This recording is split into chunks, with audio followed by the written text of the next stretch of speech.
বিশেষ পর্যবেক্ষকের সঙ্গে বৈঠকে রাজ্যের মুখ্য নির্বাচনী আধিকারিক জেলার সামগ্রিক রিপোর্ট নিয়ে গুরুত্বপূর্ণ বৈঠক। কেন্দ্রীয় বাহিনীর মোতায়েন নিয়ে বৈঠকে আলোচনা হয়েছে। প্রতিটি জেলার আইন শৃঙ্খলা পরিস্থিতি নিয়েও আলোচনা, স্পর্শকাতর বুথ নিয়েও আলোচনা হয় এই বৈঠকে। মুখ্য নির্বাচনী আধিকারিক এবং বিশেষ নির্বাচনী পর্যবেক্ষকের এই বৈঠক, যে বৈঠকে জেলাগুলির সামগ্রিক রিপোর্ট নিয়ে আলোচনা হয়েছে। জেলাওয়ারি কতগুলি স্পর্শকাতর বুথ রয়েছে, নিরাপত্তার ব্যবস্থার কি পরিস্থিতি, সমস্ত বিষয় নিয়ে এই আলোচনা। মুখ্য সচিবের সঙ্গে বিশেষ নির্বাচনী পর্যবেক্ষকের, মুখ্য নির্বাচনী আধিকারিকের সঙ্গে বিশেষ নির্বাচনী পর্যবেক্ষকের এই আলোচনা। কথা বলবো, আমাদের সঙ্গে রয়েছেন আমাদের প্রতিনিধি সত্যসুন্দর ভট্টাচার্য। মুখ্য নির্বাচনী আধিকারিক এবং বিশেষ নির্বাচনী পর্যবেক্ষকের এই আলোচনায় কি কি বিষয় উঠে এলো? দেখো, আজকেই শহরে এসেছেন বিশেষ সাধারণ পর্যবেক্ষক অলোক সিনহা। যেটা জানা যাচ্ছে যে আজকে এসেই কিন্তু তড়িঘড়ি তিনি জরুরি ভিত্তিতে একটি বৈঠকে ডেকেছিলেন মুখ্য নির্বাচনী আধিকারিককে।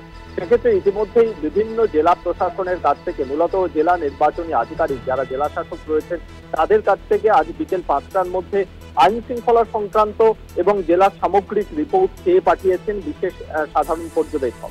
মূলত উদ্দেশ্য হলো শুধু প্রথম দফার নির্বাচন নয়, গোটা রাজ্যের বিভিন্ন জেলার আইন শৃঙ্খলা পরিস্থিতি কোন জায়গায় রয়েছে তার একটা সরেজমিন যে রিপোর্ট, সেই রিপোর্ট কিন্তু দেখতে চান। তার পাশাপাশি কেন্দ্রীয় বাহিনী মোতায়েনের ক্ষেত্রে যে সমস্ত স্পর্শকাতর বুথগুলিকে চিহ্নিত করা হয়েছে, সেই স্পর্শকাতর বুথগুলির ম্যাপিং, সেই ম্যাপিংও কিন্তু এই রিপোর্টের মাধ্যমে জেলা প্রশাসনের কাছ থেকে জানতে চেয়েছেন বিশেষ পর্যবেক্ষক। ফলত বলা যেতে পারে যে নির্বাচনের আগেই এই ধরনের কেন্দ্রীয় বাহিনী মোতায়েন, স্পর্শকাতর বুথের নিরিখে যেভাবে বাহিনী মোতায়েন করা হবে এবং সাম্প্রতিক যে সমস্ত ঘটনা ঘটেছে সেই সমস্ত ঘটনারও কিন্তু রিপোর্ট চেয়ে পাঠিয়েছেন বিশেষ পর্যবেক্ষক। ফলত আজ বিকেল 5টার মধ্যে জেলা থেকে যে রিপোর্ট আসবে তার ভিত্তিতেই কিন্তু সিদ্ধান্ত নেবেন বিশেষ পর্যবেক্ষক অলোক সিনহা। যেটা জানা যাচ্ছে যে ইতিমধ্যেই সেই রিপোর্ট তৈরির কাজ শুরু হয়েছে এবং তার ভিত্তিতে আগামী প্রথম দফায় যে নির্বাচন রয়েছে সেখানে জলপাইগুড়ি, কোচবিহার এবং আলিপুরদুয়ার, সেখানে কিভাবে বাহিনী মোতায়েন করা হবে, যে পরিমাণ বাহিনী প্রয়োজন সে পরিমাণ বাহিনী কিন্তু এখনো রাজ্যে এসে উপস্থিত হয়নি। তুমি জানো যে মাত্র 177 কোম্পানি কেন্দ্রীয় বাহিনী এখনো পর্যন্ত রাজ্যে এসে উপস্থিত হয়েছে। সেই বাহিনী কিন্তু বিভিন্ন জেলায় ছড়িয়ে ছিটিয়ে রয়েছে, তাদেরকে রুটমার্চ করানো হচ্ছে, টহলদারি করানো হচ্ছে। কিন্তু স্পেসিফিক ভাবে প্রথম দফার নির্বাচনের জন্যই 300রও বেশি কেন্দ্রীয় বাহিনী কিন্তু প্রয়োজন রয়েছে বলে মনে করছে নির্বাচন কমিশন।